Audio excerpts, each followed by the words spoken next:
बलदेव सुभद्रा माई की जय। निताई चैतन्य की जय। वामन देव की जय। परशुराम भगवान की जय। नरसिंह भगवान की जय। Srila Prabhupada ki jai, Gurudev ki jai. Let us start our prayers. Om Ajnana Timirantasya Jnananjana Shalakaya Chakshurunmilitam Ena Tasmai Shri Guruve Namaha. Namo Om Vishnupadaya Krishna Prashtaya Bhutale Srimate Bhakti Vedanta Swamin Niti Namine. Namaste Saraswate Deve Gauravani Pracharine निर्विशेष शून्यवादे पाश्चात्य देश तारिणे. जय श्री कृष्ण चैतन्य प्रभु नित्यानंद श्री अद्वैत गदाधर शिवासादि गौर भक्त वृंद. हरे कृष्णा कृष्णा कृष्णा हरे हरे, हरे Ram Ram Ram Hare Hare. Welcome devotees. Today we are going to see the chapter 18 and 63, sloka number 63. Conclusion, the perfection of pronunciation. Yeah. Iti te jnanam Hare Krishna Mataji. Akyatam guhyataram maya vimrisha yaitad aseshena yate ichasi tata kuru.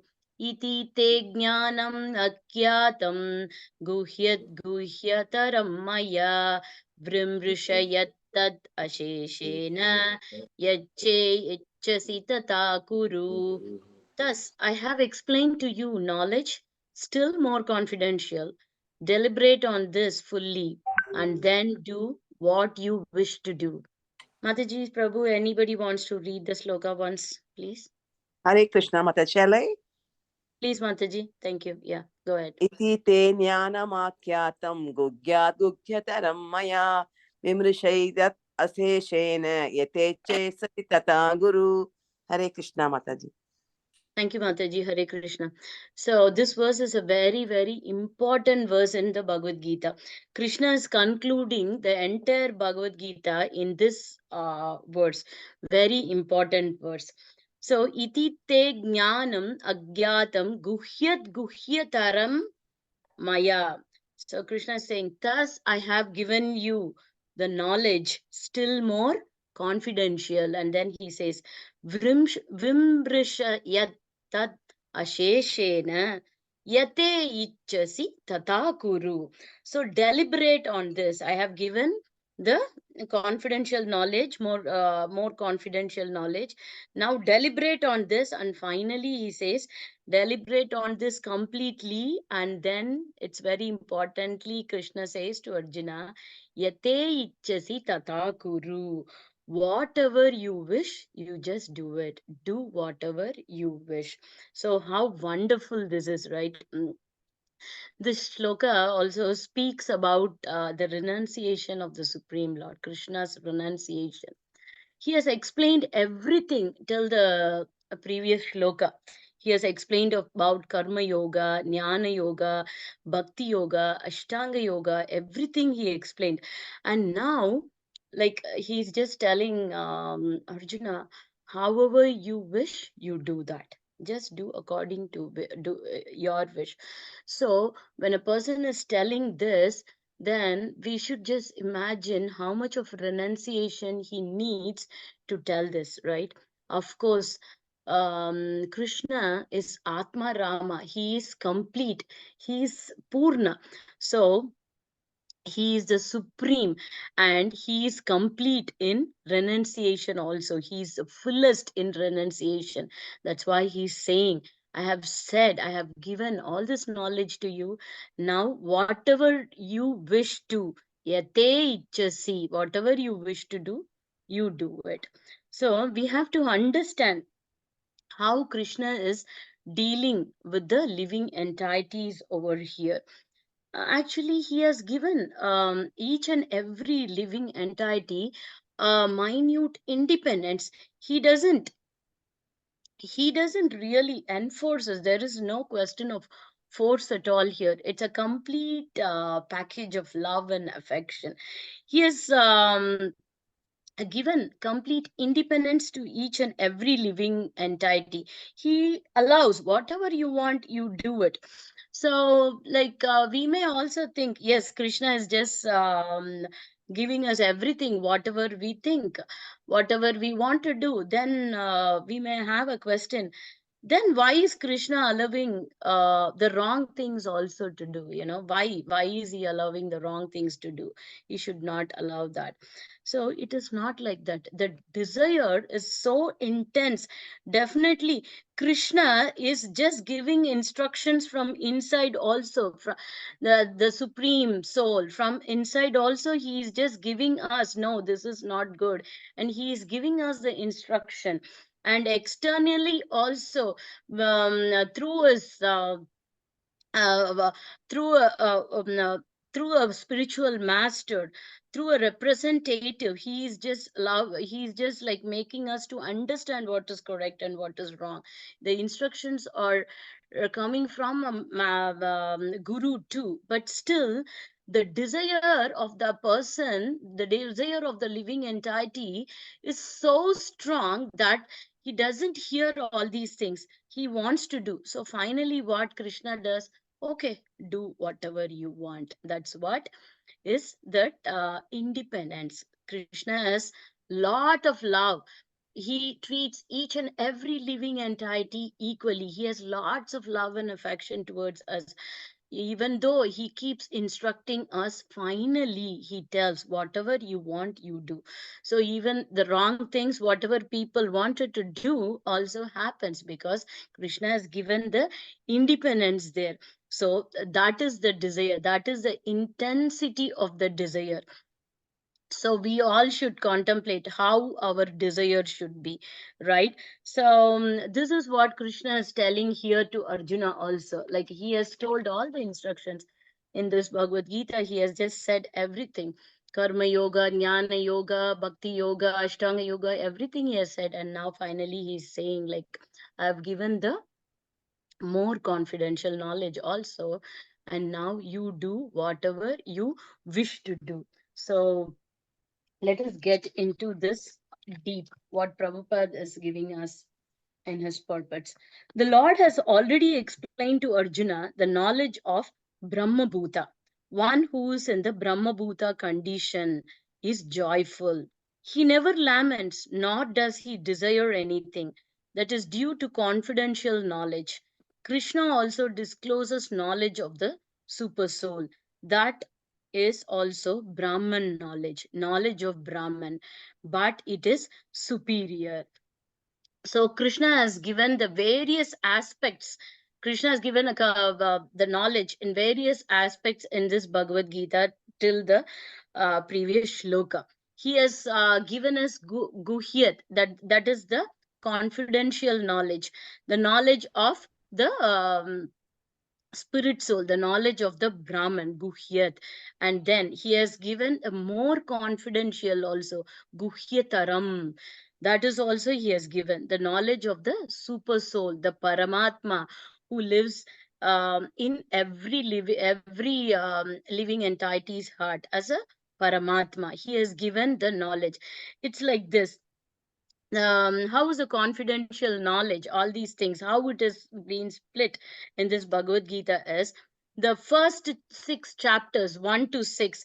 It is Krishna is talking about karma yoga there. It is something like the whole Bhagavad Gita is something like a jewel box. So the first six chapters, which deals with the karma yoga, is the bottom of the box, the bottom layer of the box, which is made with gold plated. So that is how it is. And now the last six chapters, it's talking about Jnana Yoga.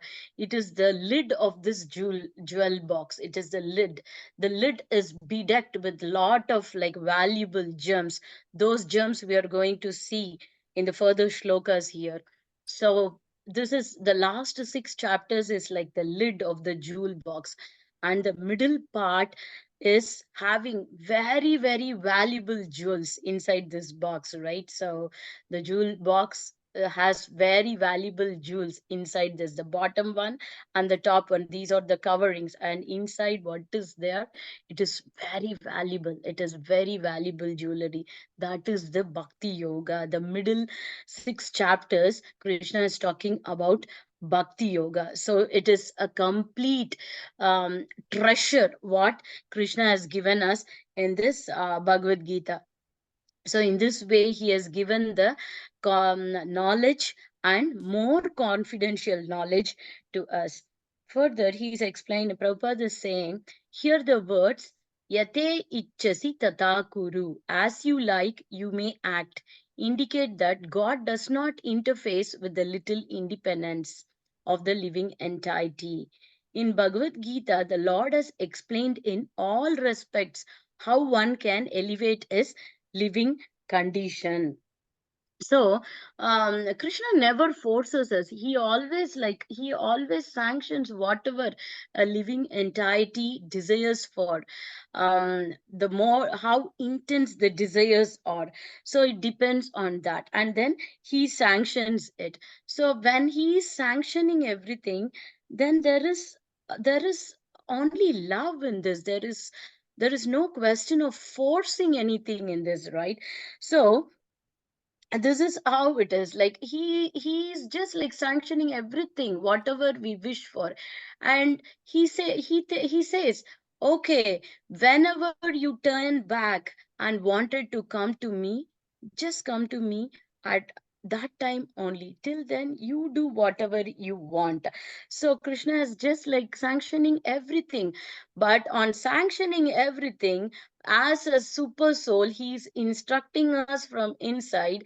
And by sending the representative like a spiritual master, even the instructions are coming for us from outside, or internally as well as externally. In this way, Krishna keeps on instructing us, but still he finally leaves the decision for us. Do whatever you wish to do. That's what Arjuna is also being told now. The best advice imparted to Arjuna is to surrender unto the super soul seated within his heart. By right discrimination, one should agree to act according to the order of the super soul. That will help one become situated constantly in Krishna consciousness, the higher perfection stage of the human life. So, in previous shloka, Krishna has said, surrender unto him. He has just said, who's that him? He is referring to that Paramatma feature. Surrender unto him. He's referring to the Paramatma feature, who's none other than Krishna. So that this is the best instruction Krishna gives for all of us through Arjuna. We have to take surrender. We have to surrender unto the Supreme Lord. How are we going to do this? Surrendering. So, like, there are 6 parts to this surrendering. 6 angas are there to this surrendering. So, the first 2 is very easy to do, but the next 4, it comes over the period of practice, over the period of time. So, what is the first 2? The first 2 here for surrendering is anukulyesha sankalpa, then pratikulyesha varjanam. So these 2 we have to know. Anything, if there are 2 things, if we wanted to take a decision, anything which takes us close to Krishna, which is going to keep us in Krishna consciousness, then that is the thing which we have to do. Any decision which is going to take us away from Krishna, then it is going to take us away from the Krishna conscious also. So those things we should not do. So these are the 2 things, first 2 things which we can do very easily. And these are the one of the parts for surrendering, for being in the mood of surrender to Krishna, which is the best instruction Krishna has given us. So some may say, even like, we need time and we have to think on that. We have to analyze what is happening. and then only we can surrender. Like some may be thinking that we have to analyze before taking this decision. We have to think about that, talk about that. Yes, of course, definitely you can think, you can analyze on this topic, no problem. Vedic scriptures are there, and all these great scriptures are given to us only for that. We have to go through it, analyze it, understand it, but there should be a limit. We cannot keep on analyzing for our whole lifetime, and the point when it comes to take some decision, then like our life will be not there. We may die also when we are about to take decision. So we cannot keep on analyzing where it takes ages for us to surrender. So that's what is Prabhupada saying over here. We should keep in our mind, the intelligent person, what he will do is, yes, analyzing is only for certain limit. After that, he will see the great personalities like Madhavacharya, Ramanujacharya, Bhaktivinoda Thakur, Bhakti Siddhanta Saraswati Thakur, and Srila Prabhupada are great acharyas. How they followed, and not only them, different acharyas of different sampradayas also. How did everybody accepted Bhagavad Gita as wholeheartedly they accepted, and they accepted the instructions of the Bhagavad Gita wholeheartedly and happily. They were very much satisfied, and they accepted Krishna as the supreme personality of Godhead. How did they do? We have to follow the footsteps of them, not keep on analyzing throughout our whole life, and then not able to come to a decision. So we have to like follow the footsteps of great acharyas. Why should we act over smart? We should follow them. We should see their life path. How did they follow? They all happily, wholeheartedly accepted this. Why not we accept that? So therefore, we have to analyze ourselves. Time is very short. A little bit of analyzing is okay, and but analyzing throughout our lifetime without doing any devotional service to the Lord, it doesn't mean anything, right? It is waste of time, and that is not the appropriate way to be in the transcendental platform, or to keep going in the spiritual path. Therefore, devotees, as a devotee, we should have unflinching faith in the scriptures and unflinching faith on the Supreme Lord. So, when are we going to get? What should we do for having this unflinching faith on the scriptures and unflinching faith on the Supreme Lord? We should analyze the life sketch of the various acharyas of their past. How did they do? How did they surrender? What is the mood? So, with a great mood of devotion, they all accepted these scriptures and the instructions given by Krishna in Bhagavad Gita. So, with a great, complete satisfaction, they surrendered themselves completely to Krishna with a great mood of devotion. So, we should follow the footsteps of acharyas to for having that surrendering mood within us. So here, what is Prabhupada saying here? Yeah, Arjuna is being directly ordered by the personality of Godhead to fight. Surrender to the supreme personality of Godhead is in the best interest of the living entity. It is not for the interest of the supreme. So if someone is surrendering to the supreme Lord, the Lord is happy. Yes, of course he is happy, because he is missing all of us very badly. He wanted each and every one of us to go back home. But if we surrendered, who's getting benefited? Krishna is Atma Rama. He is like complete. He doesn't need our surrender really. But if we surrender unto him, then we are the one who's getting benefited here. We become satisfied completely. We become blissful. We become like we are in ecstasy. We feel that permanent happiness. The happiness whatever we get materially is not shashwatam, right? But when we surrender, when we are in the transcendental platform, then that happiness what we get is something transcendental. So that is permanent. So we become blissful, we become satisfied, and we are the one who is coming out of this birth cycle of birth and death. So who's getting benefited by surrendering? It is only us. We are getting benefited. So we need Krishna. We definitely need Krishna. Krishna doesn't need us. There are lots and lots of sevakas there, devotees who are like taking care of Krishna. Krishna is Sampurna, Atma Rama. He doesn't need our service. But still, like Krishna is waiting for each and every one of us. Here Krishna is saying, what is Krishna saying here? Yeah, yata ichchati tata kuru. So Arjuna, yeah. So yeah, 1 minute, let me just.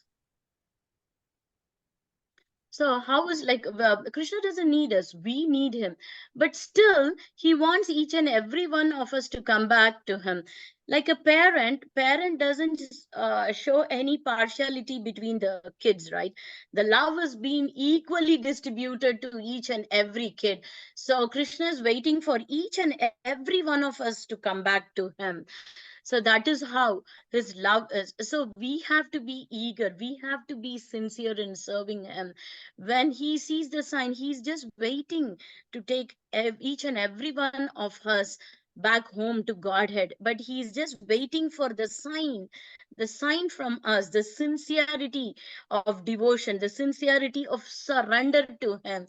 So when he sees the sign in each and every one of us genuinely, then right away he just personally takes all of us back home to Godhead.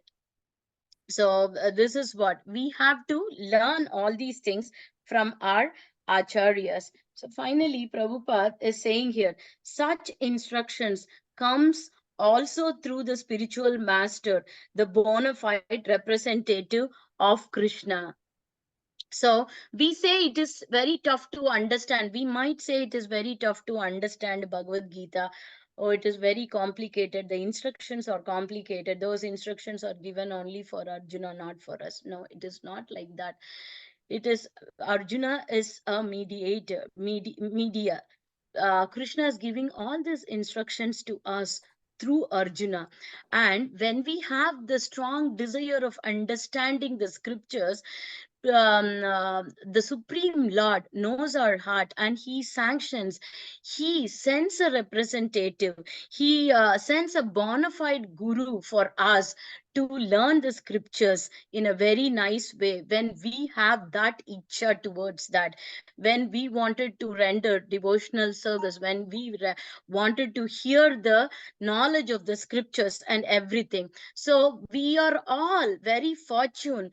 Krishna has given Prabhupada to us. So through we are all under like the mercy of Prabhupada. Prabhupada has given very wonderfully translated and given all the purport for Bhagavad Gita, Bhagavatam, and it is so nice and it's a great blessing for us.